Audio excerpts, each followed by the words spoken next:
പ്രിയപ്പെട്ടവരെ, നമ്മൾ നമ്മുടെ ഇടതുപക്ഷ സർക്കാരിനെ ഒരു കാരണവശാലും വിമർശിക്കരുത്. കാര്യം അത്രയും പാവങ്ങളാണ്, അത്രയും നല്ല മനുഷ്യരാണ്. കാരണം അവരെ നമ്മൾ കുറ്റം പറയാൻ പാടില്ല. കാരണം എനിക്കൊരു വലിയ തെറ്റുപറ്റി. അതുകൊണ്ട് ഞാൻ അതിൻ്റെ ഒരു വിഷമത്തിലാണ് ഞാനിപ്പോൾ ഈ വീഡിയോ ചെയ്തത്. ഞാൻ ഒരു വണ്ടി എടുത്ത് ഇപ്പോൾ ലാസ്റ്റ് ഒരു മിനി കൂപ്പർ എടുത്തായിരുന്നു. നിങ്ങൾക്ക് പലർക്കും അറിയാവുന്നൊരു കാര്യമാണ്. അപ്പം ഞാൻ വിചാരിച്ചു കൊട്ടാരക്കരയിൽ നമ്പർ 1 എടുക്കാം, ഒരാഗ്രഹം. അങ്ങനെ 1-ാം നമ്പറിന് വേണ്ടിയിട്ട് ഞാൻ 1 ലക്ഷം രൂപ അടച്ചിട്ടുണ്ടായിരുന്നു. ലേലം വിളിയാണ് വന്നത്. ലേലം വിളിയിൽ ഞാനും നമ്മുടെ ജല്ലിക്കെട്ട് സിനിമയുടെ പ്രൊഡ്യൂസർ അദ്ദേഹം 1 നമ്പർ ബുക്ക് ചെയ്തിട്ടുണ്ടായിരുന്നു. അദ്ദേഹമായിട്ടായിരുന്നു ലേലം വിളി സംഭവിച്ചത്. സ്വാഭാവികമായിട്ടും അദ്ദേഹം വിളിച്ചു. അങ്ങനെ ഒരു 2 ലക്ഷത്തിന് മുകളിലേക്ക് വിളിച്ചപ്പോഴത്തേക്കും നമ്മൾ ഇവനെ വിട്ടുകൊടുത്തു. ഒന്നാമത്തെ കാര്യം, ഈ 1 എന്ന് പറയുന്നൊരു നമ്പർ എടുക്കാൻ വേണ്ടിയിട്ട് 0001 എന്ന് എഴുതുന്നതിനോട് താല്പര്യമില്ല. അപ്പം ഞാൻ വിചാരിച്ചത് 1-ന് ബുക്ക് ചെയ്തെടുക്കുകയും 1 തന്നെ എഴുതുകയും ചെയ്യണം. കാരണം ഈ ഗവൺമെന്റ് കാണിക്കുന്നത് ശരിയല്ല. അത് കേന്ദ്രമായാലും കേരളമായാലും എനിക്ക് അതിനോട് യോജിപ്പില്ല.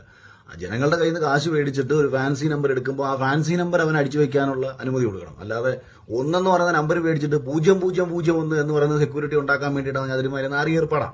അപ്പോൾ അതൊന്ന് പറയണമെന്നും വെച്ചൊരു കാര്യമാണ്. കാരണം ഈ മനുഷ്യരുടെ കയ്യിൽ നിന്ന് മൊത്തം ഇത്രയും കാശ് മേടിച്ച് വെച്ചിട്ട് വൻ ലേലം വിളിയാണ് നടക്കുന്നത്. ഇപ്പം നമ്മൾ കൊച്ചിയിൽ 7,77,700 രൂപയ്ക്കാണ് 7-ാം നമ്പർ പോയത്. പക്ഷേ 7-ാം നമ്പർ മേടിച്ചവൻ അടിച്ചു വെക്കുന്നത് എന്താ? 000007 എന്ന് പറഞ്ഞിട്ടാണ് അടിച്ചു വെക്കുന്നത്. ഇപ്പം നമ്മൾ ദുബായിലായാലും മസ്കറ്റായാലും പുറത്തേത് രാജ്യങ്ങളിലായാലും ആ നമ്പർ എടുക്കുന്നവൻ ആ നമ്പർ അങ്ങനെ അടിക്കുമ്പോഴും അതിനാന്നല്ലോർത്തും കാശ് മുടക്കി എടുക്കുന്നത്. അപ്പോൾ 2000 പോട്ടെ, അത് ഈ കൂട്ടത്തിൽ ഞാനൊന്ന് പറഞ്ഞു വിട്ടു എന്നുള്ളതേ ഉള്ളൂ. അപ്പോൾ ആ നാറി ഏർപ്പാടിനോട് നമുക്ക് യോജിപ്പില്ല.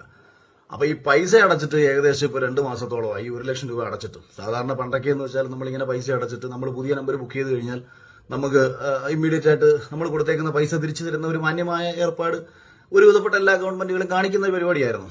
പക്ഷേ നമ്മുടെ ഈ മഹാമനസ്കതയുള്ള മാനവികതയുടെ അങ്ങേയറ്റമായ പൈസയ്ക്കൊന്നും യാതൊരു ബുദ്ധിമുട്ടുമില്ലാത്ത കാര്യം, നിപ്പിൽ ക്ലബ് ഹൗസിൽ ചിലവാക്കിയ പൈസയ്ക്ക് കയ്യും കണക്കുമില്ല.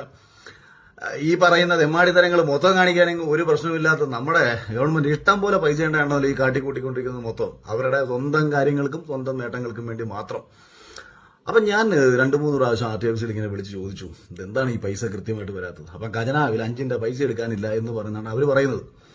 അവർ കള്ളം പറയുന്നതായിരിക്കും കേട്ടോ. കാര്യം ഈ കേരളത്തിൽ ആർ ടി ഓഫീസ് ഭരിക്കുന്നത് BJP ആണെന്നാണ് ഞാനിപ്പോൾ കിട്ടിയേക്കുന്ന ഒരു പുതിയ ഇൻഫർമേഷൻ. കാര്യം അതുകൊണ്ടാണ് ആർ ടി ഓഫീസിലെ പൈസ കൊടുക്കരുതെന്ന് പറഞ്ഞേക്കുന്നത്. എന്തായാലും ഞാൻ വിളിച്ചു ചോദിച്ചപ്പോഴത്തേക്ക് അവരിങ്ങനെ പറഞ്ഞു, പൈസ തരാൻ അവരുടെ കൈ പൈസ ഇല്ല.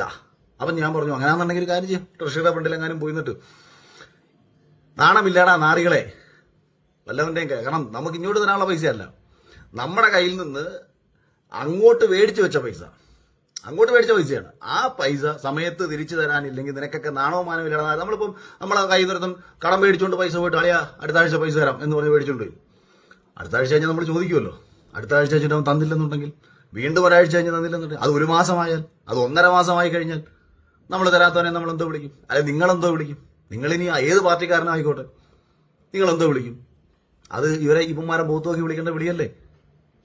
ഇവരുടെ ഔദാര്യത്തിന് വേണ്ടിയിട്ട് നമ്മൾ 5 പൈസ ചോദിച്ചില്ലല്ലോ. നമ്മുടെ കയ്യിൽ നിന്ന് ഇതിപ്പോ ഞാനിത് പറയുന്നത് മറ്റൊന്നും കൊണ്ടല്ല, പറയാൻ തീരുമാനിച്ചത് മറ്റൊന്നും കൊണ്ടല്ല. കേരളത്തിൽ ഇതുപോലെ ഗവൺമെന്റിന്റെ കയ്യിൽ കാലക്കേട് കൊണ്ട് പൈസ കൊണ്ട് കൊടുത്തിട്ട് തിരിച്ചു കിട്ടാത്ത ഒരുപാട് മനുഷ്യരിവിടെ ഉണ്ട്. അപ്പൊ ഞാൻ ലാസ്റ്റ് ആർ ടി ഓഫീസിൽ വിളിച്ചിട്ട് ഞാൻ പറഞ്ഞു, ഏതെങ്കിലും പാവങ്ങൾക്ക് വല്ല പെൻഷൻ കൊടുക്കാനോ മറ്റെന്തെങ്കിലും കാര്യങ്ങൾക്കോ വേണ്ടിയിട്ടാണ് താൽക്കാലികമായിട്ട് ഇതുപോലെ നമ്മുടെ പൈസ ഉപയോഗിക്കുന്നതെന്നുണ്ടെങ്കിൽ എനിക്ക് വിഷമമില്ല. പക്ഷെ വീണ വിജയന് ഹൈക്കോടതിയിൽ കേസ് വാദിക്കാൻ വേണ്ടി 27 ലക്ഷം രൂപ കൊടുക്കാൻ എന്റെ കൈ പൈസ ഇല്ല എന്ന് തന്നെ ഞാൻ പറഞ്ഞു.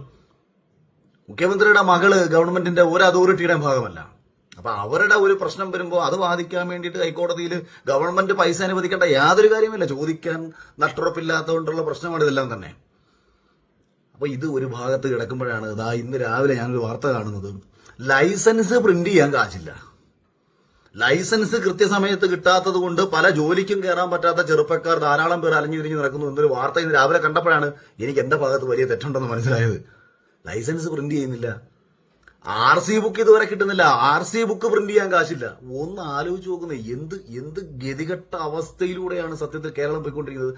അപ്പൊ ഇവരോട് ആരോടും ചോദിച്ചു, ഇവർ ഉടനെ പറയും, കേന്ദ്രം ഞങ്ങളെ ഇട്ട് പിഴിയുകയാണ്, ഞങ്ങൾക്ക് തരാനുള്ള പൈസ. ഇതാണ് ഇവരുടെ മറുപടി. കഷ്ടമാണ് കേട്ടോ. സത്യം പറഞ്ഞാൽ എനിക്കും വിഷമം തോന്നിപ്പോയി. ഈ കേന്ദ്രം കാണിക്കുന്ന ഒരു മര്യാദകളുണ്ടല്ലോ, ഒരു സംസ്ഥാന സർക്കാരിനെ ഇങ്ങനിട്ട് പിഴിയാൻ പാടുണ്ടോ? അപ്പൊ അതൊന്ന് അന്വേഷിക്കാന്ന് വെച്ചു. അപ്പൊ അന്വേഷിച്ചപ്പോ എന്തോ 53,000 കോടി രൂപയിലധികം റവന്യൂ ഡെഫിസിറ്റ് ഞങ്ങൾക്ക് കിട്ടാനുണ്ടായിരുന്നു. കഴിഞ്ഞ വർഷം കിട്ടാനുള്ളത് ഞങ്ങൾക്ക് കിട്ടിയില്ല. ഞങ്ങളുടെ MLA ബാലഗോപാലെ ഇദ്ദേഹം പറഞ്ഞ് കിട്ടാനുള്ള കിട്ടിയില്ല. അപ്പൊ അതിന്റെ സത്യാവസ്ഥ എന്താ? എടാ 53,000 കോടി രൂപ 5 വർഷം കൊണ്ട് കൊടുക്കാമെന്ന് പറഞ്ഞത് നേരത്തെ എച്ചിപ്പറക്കി അങ്ങ് മേടിച്ച് കോവിഡാണ്, ഞങ്ങൾക്ക് ബുദ്ധിമുട്ടാണ്, ഞങ്ങൾക്ക് ഇത്ര തരണം, മറ്റേത് തരണം, കിട്ടാനുള്ള പൈസ മുഴുവൻ പലപ്പോഴായിട്ട് മേടിച്ചു. ഇനി അതിന്റെ തന്നെ വളരെ കുറച്ച് പൈസ കണ്ടേ ബാക്കിയുള്ളൂ. അതായത് വളരെ ലളിതമായി ഞാൻ നിങ്ങളോട് പറയാം, ഞാൻ നിങ്ങൾക്ക് മാസാമാസം ഓരോ ലക്ഷം രൂപ വെച്ച് ഒരു വർഷം 12 ലക്ഷം രൂപ തരുമെന്ന് ഞാൻ നിങ്ങളോട് പറയുകയാണ്. അപ്പൊ നിങ്ങൾക്ക് ഞാൻ ഒരു വർഷം എത്ര തരണം? 12 ലക്ഷം രൂപ തരണം. നിങ്ങൾ ആ 1 ലക്ഷം രൂപ, അതായത് ഞാൻ എന്റെ കണക്കൂട്ടൽ ഞാൻ എല്ലാ മാസവും 1 ലക്ഷം രൂപ വെച്ച് നിങ്ങൾക്ക് തരാം. അങ്ങനെ 12 ലക്ഷം രൂപ ഞാൻ നിങ്ങൾക്ക് തരാം. ആ 1 ലക്ഷം രൂപ എല്ലാ മാസവും തരാനാണ് ഞാൻ ഉദ്ദേശിക്കുന്നത്. അപ്പോഴാണ് ആദ്യത്തെ ഒരു മാസം 1 ലക്ഷം കിട്ടി കഴിഞ്ഞപ്പോഴത്തേക്ക് നിങ്ങൾ പിടിച്ചിട്ട് പറഞ്ഞു, സാറേ അതേ മൊത്തത്തിൽ ബുദ്ധിമുട്ടും പ്രശ്നങ്ങളും ഒക്കെയാണ്, കഴിഞ്ഞ മാസം അങ്ങനെ വന്നു, വീട്ടിലെ പശു അങ്ങ് ചത്തുപോയി, പിന്നെ ഒന്നും പറയണ്ട, നമ്മളെ മച്ചിടിഞ്ഞ് വീണു, ഇടിമിന്നലേറ്റ് 2 തെങ്ങ് കരിഞ്ഞു, മാടയാ കോടയാന്നൊക്കെ പറഞ്ഞ് ബുദ്ധിമുട്ടും പരിഭവങ്ങളും എന്നോട് പറയുന്നു. സാർ ഒരു കാര്യം, എന്തായാലും സാർ ഒരു വർഷം കൊണ്ട് 12 ലക്ഷം തരാമെന്ന് പറഞ്ഞല്ലേ, അതിലൊരു 3 ലക്ഷം ഇപ്പോൾ ഞാൻ തന്നാൽ വലിയ ഉപകാരമായിരുന്നു. ഞാൻ ഇവർക്ക് എന്തായാലും കൊടുക്കാന്ന് പറഞ്ഞാൽ പുല്ല് കൊടുത്തേക്കാം, നമ്മൾ ഈ 3 ലക്ഷം കൊടുക്കുന്നു. തൊട്ടടുത്ത മാസം ആയപ്പോഴത്തേക്ക് വീണ്ടും വിളിക്കുകയാണ്, ഇവിടെ 5ന്റെ പൈസ എടുക്കാനില്ല, പിന്നെ നമ്മുടെ ഇവിടെ ഗൃഹനാഥൻ ഒന്നും ചോർത്തൻ കയറിയിരിക്കണം, അവനെ മണ്ണിനും ചുള്ളാമിനും കൊള്ളത്തില്ല, അവന് ഷൂ എന്ന് ഒപ്പിടാൻ മാത്രമേ ഇവൻ അറിയത്തുള്ളൂ, അവൻ അല്ലാതെ ഇവനൊന്നും അറിയത്തില്ല. പിന്നെ അവന്റെ കാര്യങ്ങളൊക്കെ നോക്കിക്കൊണ്ടിരുന്ന തന്നെ സകല കള്ളത്തരങ്ങൾ കാണിച്ച് വീട്ടിലായി, അവൻ ഇപ്പം ജയിലില്ല. അപ്പൊ അതുകൊണ്ട് എന്തെങ്കിലും പറഞ്ഞ് ബാക്കി ചില്ലറയും കൂടെ തരണം. അങ്ങനെ നമ്മളിത് കൊടുത്തു 5 മാസം ആയപ്പോഴത്തേക്ക് ഇതെല്ലാം അങ്ങ് പിടിച്ചു പറിച്ച് മേടിച്ചു. അങ്ങനെ 6-ാം മാസം 7-ാം മാസം ആയപ്പോഴത്തേക്ക് വീട്ടിൽ താമസിക്കുന്നവർക്കൊന്നും ഒരു കൂടെയും കൊടുക്കുന്നില്ല. ചോദിക്കുമ്പോഴത്തേക്ക് പറയുന്നത്, ആ അഖില് നാറി ചതിച്ചതാ, അവൻ മാസാമാസം പൈസ തരാന്ന് പറഞ്ഞത് തന്നിട്ടില്ല, അവൻ ഇതുവരെ കഴിഞ്ഞ മാസം 3 ലക്ഷം തന്നു, ഈ മാസം തന്നിട്ടില്ല, അതിന് അടുത്ത മാസം നമുക്ക് തരുമോ നമുക്ക് ഉറപ്പില്ല. കഴിഞ്ഞ മാസം 3 ലക്ഷം കൊടുക്കാന്നല്ല പറഞ്ഞത്, ഒരു വർഷം എത്ര കൊടുക്കാന്നായിരുന്നു ഞാൻ പറഞ്ഞത്, പക്ഷേ നമ്മുടെ തലയിലേക്ക് കൊണ്ടുവയ്ക്കും.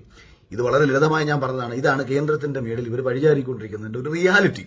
ഇത് ഞാൻ പറഞ്ഞതല്ല. നിയമസഭയിൽ വളരെ കൃത്യമായി മാത്യു കുഴൽനാടനും റോജിയും ജോണും വളരെ മനോഹരമായ രീതിയിൽ വിഷയങ്ങളെ വിഷയാധിഷ്ഠിതമായി അവതരിപ്പിച്ചുകൊണ്ട് നിയമസഭയിൽ പ്രതിപക്ഷം പറഞ്ഞ മറുപടിയാണ്. അണ്ണാക്കിനകത്ത് നമ്മളെ നല്ല ഒന്നാന്തരം ആപ്പടിച്ചു കയറ്റിയിരിക്കുന്നിടക്കിരിക്കുകയായിരുന്നു പല ആൾക്കാരും. മറുപടിയില്ല. പിന്നെ കള്ളത്തരങ്ങൾ പ്രചരിപ്പിക്കാനും പറയാനും ഇവരെ പോലെ കഴിഞ്ഞ ലോകത്താരും ഉള്ളൂ. സ്വാതന്ത്ര്യം നേടിക്കൊടുത്തത് ഇവരാണെന്ന് ഈ അടുത്ത സമയത്ത് പ്രസംഗം കോടിയേരിയുടെ ഒരു പഴയ പ്രസംഗം ഞാൻ കേട്ടു.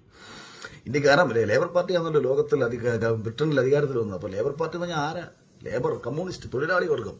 അപ്പൊ അതുകൊണ്ട് നമുക്ക് ഇങ്ങനെ അധികാരം തന്നു. ഇങ്ങനെ പാവങ്ങളെ മുഴുവൻ പറഞ്ഞു പറ്റിച്ച് ഇപ്പൊ സോഷ്യൽ മീഡിയ ഉണ്ടായതുകൊണ്ടും ജനങ്ങൾക്ക് സത്യം അറിയാനുള്ള സാധ്യതകൾ നമ്മുടെ മുമ്പിൽ ഉണ്ടായതുകൊണ്ടും പലപ്പോഴും ഈ യാഥാർത്ഥ്യങ്ങളൊക്കെ നമ്മൾ തിരിച്ചറിയുന്നതാണ് സത്യം. അതുകൊണ്ട് ഈ ആകെ കൂടിയിട്ട് 3000 ചില്ലോനം കോടി രൂപയാണ് യഥാർത്ഥത്തിൽ കേന്ദ്രം ഇവർക്ക് കൊടുക്കാനുള്ള പൈസ. അത് തന്നെ പാർട്ടീഷൻ ചെയ്ത് നോക്കിക്കഴിഞ്ഞാൽ വ്യത്യസ്ത മേഖലകളിലാണ്. അതായത് യൂണിവേഴ്സിറ്റി കൊടുക്കാനുള്ള ശമ്പളം ഉൾപ്പെടെ പല പല പല പല മേഖലകളിലെ ചെറിയ ചെറിയ പൈസകളെല്ലാം കൂടെ സ്വരുക്കൂട്ടിയിരുമ്പോൾ ഈ ഒരു പൈസ. പക്ഷേ ഗവൺമെന്റിന്റെ അവസ്ഥ വളരെ പരിതാപകരമാണ് എന്നുള്ളത് ഈ സർക്കാരുമായി ബന്ധപ്പെട്ട് ഉപജീവനം കഴിക്കുന്ന, സർക്കാരുമായി ബന്ധപ്പെട്ട് ജീവിക്കുന്ന സമസ്ത മേഖലയിലെ സമസ്ത മനുഷ്യരോട് ചോദിച്ചാൽ നിങ്ങൾക്ക് മനസ്സിലാവും. KSRTCയുടെ കേസ് എടുത്തു കഴിഞ്ഞാൽ KSRTCക്ക് കാക്കി വന്നെന്നും ശമ്പളം വന്നില്ലെന്നും കഴിഞ്ഞ ദിവസം എന്നോട് സുഹൃത്ത് സംസാരിക്കണ്ടായി. അപ്പൊ ഇത് ഞാനൊന്ന് സൂചിപ്പിച്ചതാണ്. അറ്റ്ലീസ്റ്റ് മനുഷ്യരുടെ കയ്യിൽ നിന്ന് അങ്ങോട്ട് മേടിച്ച പൈസയെങ്കിലും സമയത്ത് തിരിച്ചു കൊടുക്കാൻ കഴിയണം. അതിന് മുഖ്യമന്ത്രിക്ക് വണ്ടി മാറാനും ക്ലബ് ഹൗസിൽ ലിഫ്റ്റ് വയ്ക്കാനും ക്ലബ് ഹൗസിൽ മറ്റേത് ചെയ്യാനും നവകേരള സദസ്സ് ചെയ്യരുതെന്ന് ഞാൻ ഒരിക്കലും പറയത്തില്ല. ഒരു ഗവൺമെന്റ് നവകേരള സദസ്സ് ചെയ്യണം. അത് ചെയ്തതിന്റെ ആഫ്റ്റർ എഫക്ട് എന്താണ്, നിങ്ങൾ അതുകൊണ്ട് എന്താണ് കേരളത്തിലെ എത്ര ജനങ്ങൾക്ക് കൊടുത്തതെന്ന് പറയണം. അല്ലാതെ 3 ലക്ഷം രൂപ കടക്കാരൻ അവിടെ വന്ന് രസീത് കൊടുക്കുമ്പോഴത്തേക്ക് വണ്ടിക്കൂലിക്ക് പോലും ചെലവാകാത്ത 500 രൂപ അനുവദിച്ചു കൊടുക്കുന്നതല്ല മര്യാദ. ഉമ്മൻചാണ്ടി സർക്കാർ ഇതാണെങ്കിൽ ജനസമ്പർക്ക പരിപാടി നടത്തിയ സമയത്ത് 10,000 15,000 വെച്ച് മിനിമം വരുന്നൊരുത്തിന് കൊടുത്തിട്ടുണ്ട്. അതും ചെലവായിട്ടുണ്ട്, ശരിയാണ്. 50 ലക്ഷവും 60 ലക്ഷവും ഒക്കെ തന്നെ ചെലവാക്കി തന്നെയാണ് ജനസമ്പർക്കം നടത്തി, ഞാൻ യോജിക്കുന്നു. പക്ഷേ ജനങ്ങൾക്ക് ഗുണമുണ്ടായിരുന്നു. അതവിടെ രാജാവിനെ പോലെ ഇരുന്നത്, ഒരു ഭൃത്യനെ പോലാണ് ഇരുന്നത്, ജനങ്ങളിൽ ഒരുവനായിട്ടാണ് ഇരുന്നത്. എനിക്ക് വളരെ അനുഭവമുള്ള ഒരു കാര്യം പറയാം. കൊല്ലം ജനസമ്പർക്ക പരിപാടി നടക്കുന്ന സമയത്ത് ഈ മനുഷ്യൻ, നമ്മൾ അത്ഭുതത്തോടെ അയാളെ കാണാൻ, ആ മനുഷ്യനെ കാണാൻ പറ്റൂ. രാവിലെ മുതൽ രാത്രി 1 മണി വരെയാണ് കൊല്ലത്ത് നിൽക്കുന്നത്. ഇതിന്റെ ഇടയിൽ ഉച്ചയ്ക്ക് പീതാംബരക്കുറിപ്പാണോ എന്ന് എനിക്ക് ഓർമ്മയില്ല, അവിടെ രാഷ്ട്രീയ നേതാവ് തമാശ രൂപേണ, അതോ KC ജോസഫ് അന്നത്തെ മന്ത്രിയാണെന്ന് തോന്നുന്നു, ഇവിടെ ടോയ്ലറ്റൊക്കെ ഉണ്ട്, അങ്ങേക്ക് ഒന്നുപോയി മൂത്രമൊഴിക്കാം എന്ന് തമാശ രൂപേണ പറയട്ടെ. കാരണം ആ നിന്ന നിപ്പിൽ അവിടെ നിന്നുകൊണ്ട് ജനങ്ങൾക്കിടയിൽ ജനങ്ങളുമായി നേരിട്ട് സംബന്ധിച്ചുകൊണ്ട് ഒരു മുഖ്യമന്ത്രി ഇവിടെ പ്രവർത്തിച്ചിരുന്നു. ഉച്ചയ്ക്ക് ഒരു ഓട്സ് മാത്രമാണ് അന്ന് ഈ കൊല്ലം ജനസമ്പർക്ക പരിപാടിയിൽ അദ്ദേഹം കഴിച്ചത് എന്നുള്ളത് അവിടെ പോയി രാവിലെ മുതൽ വൈകുന്നേരം എന്ന് നമുക്കറിയാം.